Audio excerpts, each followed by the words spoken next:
Hey, Cleveland Magazine's Tristan Thompson here. I'm with my brother, the amazing All-Star. And what's your name, sir? Darius Garland here with the NBA champ, Tristan Thompson at Cleveland Magazine.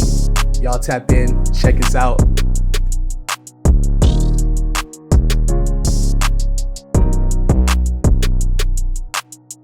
So Darius, when you first got drafted and you first got your NBA check, what's the first thing that you bought? That was a big check. No, it wasn't. Well, it's not. Well, now it's bigger. It's probably like 5x. But yeah. Oh man. First thing I bought my mom a Range Rover. That was the first thing probably. That's good. That's good. What about you? What was I know the check's not that. It wasn't that big back then, but yeah, I mean, 2011 it was kind of smaller back then. Yeah, the first thing I bought. No, the first thing I did was I told mom she could retire. Oh, okay. Told she can retire. Don't have to work ever again. First thing I purchased was actually in Cleveland at a car dealership. Robert Morris bought myself an Escalade. Back then, Escalades were $60K. How much are they now? About 120. Yeah, easy. Yeah, inflation. Sheesh. Damn. We're going to some basketball questions now. Okay, all right. So, we had your run in 2016, of course. Mm-hmm. What was it like to help bring Cleveland its first NBA championship, and what does this city and its fans mean to you? Means everything. I think when I got drafted here, the one thing everyone was always talking about was a 52-year drought with no championship. Of course, with the Browns going to Baltimore and winning, that was that hurt a lot of people's heart. Yeah. So for me, the motivation was to win a championship. When we won, all I could think about was like the fans. I remember just meeting people like guys in their 60s and they're like, in tears saying like, thank you, I'm able to like be alive and see the city win a championship. So those are the memories that I cherish the most. Obviously, Cleveland's home to me. Been here since I've been 19, 33 now. So I've been here a long time. Yeah. Been around the block. Yeah, a couple times. Even when they try getting me out, I still show up. So, but no, Cleveland's everything to me. It's a part of me. It's a part of my DNA. And, I'm happy to still be here with you and watch you grow and blossom to the star that you are. Appreciate it, man. That means a lot. Yeah. All right, so I got a question. When you step on the court, what's your biggest motivation? Is it looking at the opponent and outplaying them? Is it, thinking about like your family and you want to go make them proud? Or is it a combination? Or are you out there just winging it and you're just like, see what happens? I know my first couple years, I was just going out there and winging it. Because it was just like a learning experience for me. Just trying to get my feet wet, basically. Yeah. Like now, growing up, having some years under my belt, it's really like, who's my opponent and who am I doing it for, which is my family. So, like some nights, most nights at a point guard position, though, you got to match up regardless. Yeah. Doesn't matter what team it is. But some nights you might have like a little chill night. You don't have to go too crazy. But always having in the back of my mind, like my family's watching. Yeah. And they really care. And they want me to do good. They want to see me do good. So I just go out there and just do it for them. That's good. How old was you when I won the championship? How old were you? 2016, I was 16. Oh, shit. So I was a sophomore in high school. I definitely watched y'all run for sure. That was a great run. What is your favorite memory from winning an NBA championship with the Cavs in 2016? My favorite memory? Favorite memory. Winning in Oracle, winning in Golden State, game 7. I think it was less than a minute left. There was a timeout. We were up, and I remember our section was like, let's go Cavs, and it literally took over the whole arena. And like one thing about Oracle, the way that arena's set up, it's like the sound, it does a good job because the metal frames, so the sound bounces off the metal frame, so it gets really loud in there. And they were like dead silent quiet, and like you just hear like our little section of visitors, like Cleveland people, saying, let's go Cavs, and like it took over the whole arena. They were shocked. That was dope. The best thing is pouring champagne in someone else's locker room, especially because they got us the year before. Right. And they were spraying it. Like, that champagne smelled good in that Cleveland locker room. So I wanted my licks back. I heard y'all had like 2-3 left something in the locker room. Like y'all had to come back. Oh, yeah. So after game 5, when Bron and Kyrie have 40, go crazy. T. Lou and Bron, they're like, everyone put $100 in to this pot, and we're gonna leave it. I think we're gonna leave it like on the ceiling. Yeah. In the coach's locker room. And he said we're gonna come back and get that money. And that was game 5. That was game 5. So game 5, we win that. So it's 3-2. We go back to Cleveland, win game 6. And then Game 7 we win. I don't know where that money is, to be honest. I heard y'all didn't even get the They money. didn't get the money. I think D Jones and probably spent it at the casino that night or something. Sounds about right. Sounds about right. Shout out D Jones, man. He's another Cleveland legend. What has been your mindset coming into this season? You know, you had the injury last year, multiple injuries, and it's kind of a, you know, it's probably a difficult time for you, you know, just because how much you love the game and how much you love playing basketball, and having that taken away from you. You know, what was your mindset coming into training camp in Sarasota? Because everyone noticed that your demeanor was different, and I think it was more like you had a chip on your shoulder. I'm not gonna speak for you, but you let us know. Like, no, we had many conversations about this, but yeah, it was quote unquote the revenge season. There's a lot of people on the list that I wanted to get my get back, and a lot of people who counted me out and doubted me from last year. So just had that in my memory bank, and just worked my butt off this summer, you know. Was in the weight room a lot, trying to get my body back right. In the gym a lot, just trying to sharpen up my tools. But this year was literally a revenge season, just for all the doubters and the haters that just counted me out from last year with all the stuff I was going through. So this year you're getting a product from what everybody else was talking about last year. Yeah, and I think that's good. I think, correct me if I'm wrong, I think as an athlete, I think it's sometimes it's good to sometimes like be in a situation where people kind of think less or doubt what your abilities can be. Because I think, you know, as we go in our career, you kind of need something like to re-spark the fire, right? I think, tell me if I'm wrong, like, you know, like, because you've had so much success in your career so far, like having last year, I wouldn't say fall back and lemonade, but made you like, give you like, all right, I got more now. Like I got more in the tank to do, right? Like, no, for sure.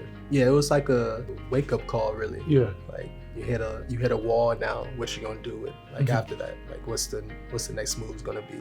Like you gonna push through this wall? You're just gonna lay here like a dead monkey or something. You can't be a dead monkey. No, you can't be a dead monkey. If you see DG this year, he's been very aggressive. He's got a list of players, coaches, media, front office, everybody on that list. So he's dedicated and locked in. So knocking them down one by one too. Like a cone. Yeah, all that. Yeah, bowling pins. Shout out Max Struess. Shout out Max Struess. Max Struess, his family foundation event. Max Struess Foundation. Yeah. My vet, Big Tristan Thompson, was always great to me, even before I got drafted here. I known him before I got drafted here, just to let everybody know. When I was 18, he literally took me under his wing, and I was out there for pre-draft. And shout out, it was in LA. It was in LA. In LA, for sure, in the city. Good times. Some good times, some great workouts, lifting together, working out together, spending time, going to dinner together. Good fellowship. For sure. Good fellowship. We're gonna switch gears a little bit. Let's see about Cleveland. Let's see you. So this is a good question. Where is your favorite place to go eat in Cleveland? Because people in Cleveland want to know. Yeah. Or you don't say favorite. Give us a couple that you like. Because if you isolate one person, then the other person's gonna be mad, and you might not get the table late at night after the game like we usually do. So just give us a couple of your favorites. I'm gonna ask you the same, but you gotta give like the fine dining. Okay, so I'll play off whatever you do. Yeah, so like you hit like a, you know, if you hit a town easy, you know what I'm saying? Then I'll come like more like a marble roomy, you know? Say no more. All right. So my list would be Town Hall for sure. Yeah. It's up there. I like Grill 55. I like their lamb chops. Fahrenheit. I like Fahrenheit a lot. They take care of us. Lago. Some great people at Lago. Yeah, for sure. Il Rione. Piece of fire. So we got Marble Room, of course. Yeah. Beautiful. Old bank vault, beautiful. For sure. You did your dinner, old bank vault. We were trying to find some money in there, but there was nothing laying That's around. almost every year for my birthday though. Really? It's a tradition. That's a tradition. Yeah, DG tradition. For the vault at Marble Room. That's a tradition now. Book it out. Yeah. You know. For sure. That's great. Il Venetian, another great spot. Yeah. Good. Okay. Yeah. Now we talking. Now we talking. Okay. Now we moving. Yeah. Ooh, a spot that I don't think you've been there, but it's definitely low key. But I like it. Bar Italia in Lakewood. Never been there. Very good. Okay. Probably one of the top tier Italian, but it's like chill. You can go in there like some Nike Tech fits. Okay. You know. We might have to go there. Yeah, we have to do that. Yeah. I'm gonna come my New Balance sweats though. You come in your Nike Tech. Yeah, you gotta rip the brand. Yeah, for sure. For sure. You know, that's good. Tutu Carne. Tutu Carne. You already know what we're talking about. Oh, man. yeah. Yeah. Y'all You know what are I'm fire. talking about. Fire. Y'all are fire. Yeah, what's the one that, I know what I'm talking about, like when Coventry, we went to begin the season. Yeah. Man, what's that name, man? I forgot that one. Palazzo. Oh, Palazzo. We went there last night. Yeah. That was good. But y'all should send some recommendations, though. Ooh, yes. We love recommendations. We love trying new spots, Mm-hmm. especially late night after games. You know, we need a spot to go eat, you know. Yeah. Someone that can stay open past 10 p.m. Yeah, so for like, sure. hit us on X, Twitter, whatever you guys call it these days, at that Darius Garland. Yeah, at Darius Garland. At Real Tristan 13. Send us your recommendations. Yeah. I'm gonna tweet that soon, actually. So yeah, tap in. Yeah. What's the craziest, most memorable fan interaction you've had in Cleveland? You probably had so many, bro. It's a family-friendly program. So let me think. Most crazy interaction after the parade. Fan came to my house, followed me all the way back home. Older guy, like he was old, you know, like in his 60s, 70s, but he just wanted a selfie. Really? So I took one with him. Yeah. At first, I was like, kind At of your like front door though. Yeah, it was. Yeah. At first, I was gonna knock him out. Yeah. But I just realized he was old. But if he was like 40, I would have knocked him out. For sure. But 60, Yeah, you gotta let him slide. Yeah, you gotta let Gramps. I feel You know, you. you gotta let Gramps slide. I feel you. Yeah. So, but that was a crazy interaction. But you probably have a crazy one too, because like you're from like the era of like social media, like TikTok. Yeah. Like, what's the crazy interaction? Or what's the craziest thing what's the craziest thing that someone's tweeted you or DM'd you? Cleveland fan. Cleveland fan. Yeah, like a fan. Not a stalker. I We know guess you have so. those. Yeah, I got a lot of stalkers. Yeah, it's gonna have to do with sports betting, you know, Oh, the parlay. Oh, during the game, I heard a guy say that to you. bro. He's like, yo, you're screwing up my parlay. You're like, beat your parlay. Yeah, beat your parlay, man. Beat your parlay, yeah. Don't want to hear about your parlay. Yeah. That's crazy, man. No, yeah. Against Dallas, Yeah. we didn't play a lot of minutes, Mhm, mhm. so I got on Twitter that night, and there was a lot of harsh words because I didn't get to 20 points. Oh. And yeah, if I went through my DMs right now, you'll probably see a lot of curse words and you F up my parlay. You didn't get 4 assists. You didn't get 2 steals. Damn. Yeah, so it's I don't have those problems right now. no, not right now. Yeah, I don't got those problems. No. Yeah.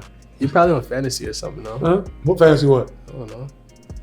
If someone got me on their fantasy team, they're not gonna do pretty well. I'll tell you that. I'll tell you this right now. See, whenever you can make fun of yourself, that's when you know you got the power. You know, after All-Star break is when teams kind of, you know, dial in and hone in on everything. So, I mean, listen, at the end of the day, if things go as planned, we should be in the playoffs and hopefully make a run. Like, what's your feeling about it? Like, I mean, obviously this will be your third playoff situation or third playoff season. Like, what's your expectation? What's your mindset going into it? How are you preparing yourself for that journey?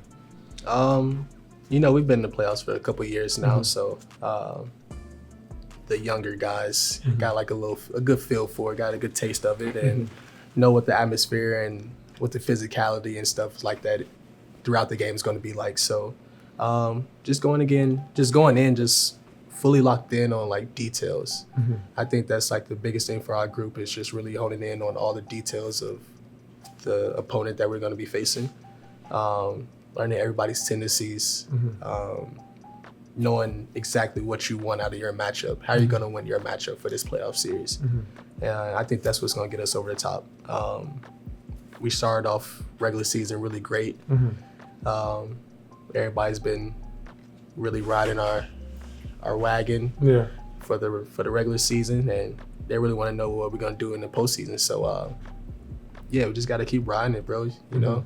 So is that like extra motivation for you? Is that extra motivation for you? Like, cause like, you know, at the end of the day, we know who won last year, and obviously that's a team that's gonna be in our way for us to get to where we want to get to. So, what are you thinking? Like, I mean, in terms of more so like when you, like for instance, when we play a team with these playoff teams in the regular season, do you have the same mindset? Or are you almost like trying to get a feel for them to see like what you can get away with in terms of like where you can get your advantages is, so when we are in the playoffs, you can exploit it? Like, how do you have those approach when you play against the Boston of the world, the Knicks of the world, Milwaukee, teams like that in the regular season compared to the playoffs? Like, how do you change the mindset shift, or is it still the same killer instinct? Like, how do you approach it? No, it's still the same mindset because I know that we will see them down in the road, down the line. So it's like we still have to keep that same mindset, but it's really trial and error until you get to that moment, until you get to those big playoff games.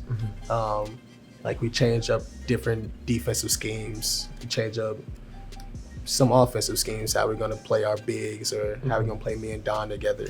So just a little bit of trial and error in the regular season, then we can go back and watch the film until like the April and Mays and where we really have to dig deep and lock in on all cylinders. Okay, that's good. Yeah, man. He's dialed in. Yeah, I'm dialed in. He's for ready. Sure. He's ready. You see it on his face. Revenge season. Yeah. Look, you don't have a ski mask on right now. Shiesty for sure.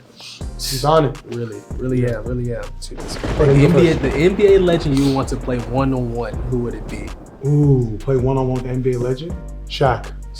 I'm playing against Shaquille O'Neal. I'm so upset that he retired the year I got into the NBA because it was like the lockout year. Okay, yeah. And Shaq go to me like, man, I'm not about to sit around and wait. Right. He's retired. I was like, dang, I wanted to go against Shaq. He's how heavy though. How would you rebound against Shaq though? You're a great rebounder, bro. That's a big guy. Yeah, he's kind of heavy. That's a big guy. Big boy. That's a big boy for sure. My defense rebounding would be a 0 out of 10. I'd have no chance boxing him out. No, yeah. But offense rebound, I'm gonna just like use a trick, like push off his back and like try to grab. Facts. Like defense rebound, I have no chance boxing him You out. still use that trick too. Of course. I've been seeing that a little bit. A little Climb up, booster. Yeah, a little booster seats. Facts. Yeah. I see that a couple times. Yeah. I like that one. Who was your favorite player to watch growing up? It's my dad for sure. Shout out Winston. Shout out to my dad, man. Yeah. Winston Garland, the GOAT. Love you, Pops. Kyrie, Cavs legend, of course. Yeah. Steph. Sorry. Don't I'm over it now. It's been time heals all, Time heals all wounds. Some Dame. I watched a little bit of Dame. And then like some older guys like Isaiah Thomas, Steve Nash. Least favorite cities to play on the road. I'm actually glad you asked me that question because I feel like you don't need to answer that question. Let me answer that question. Least favorite city to play on the road. Whew. Got some of them. Oh, city, or is it just because the arena energy is so bad? Because those are two different things. That's true. Let's do the arena first. Ooh. The arenas really mean a lot in away games. Yeah, because sometimes when we go to some of these away games, yeah, it feels like a preseason game, and the energy is so bad. Bad. I mean, this season, the name always comes to my mind is Charlotte Hornets. Yeah. The energy's it's missing something. We have more fans in Charlotte. Yeah, it becomes like a home game for us, basically. Yeah, it becomes a home game. So, yeah. Yeah, Charlotte. Charlotte's pretty bad. Oh, DC's energy's dead. DC, yeah. DC. That's my one, that arena's taking a hit. Yeah. But back when they had John Wall and Bradley Beal, it was rocking. Lit. Yeah, Chocolate City was rocking. For real? Now it's Ghost Town. The chocolate is all expired. The chocolate's expired. There's no they need Willy Wonka back. Yeah, exactly. It's like dark chocolate. No. So what about SAC? The energy is great in SAC. Oh, yeah, the arena's great. The city is horrible. Yeah. SAC is basically Milwaukee in California. So that's pretty bad. No. Think about it. You're paying California tax to live in Milwaukie. Right. It's like pretty bad. That's what I call it. I didn't think about that. Okay, I like the way you just did that. Yeah, it's Milwaukee in California, Northern California. It's not Southern California, it's Northern. Right, it's Northern Cal. So it's even worse. Yeah. Like no sun. They got like hay and Phil Jackson called it Cowtown. For real? Yeah, they called it Cowtown. So whenever the Lakers back in the day used to play there, they had the cowbells. Okay. Yeah, that's what I had the cowbells. That's where you get the arena bell from, huh? Yeah. Okay. So shout out Sacramento, congratulations, you guys are the Milwaukee of California.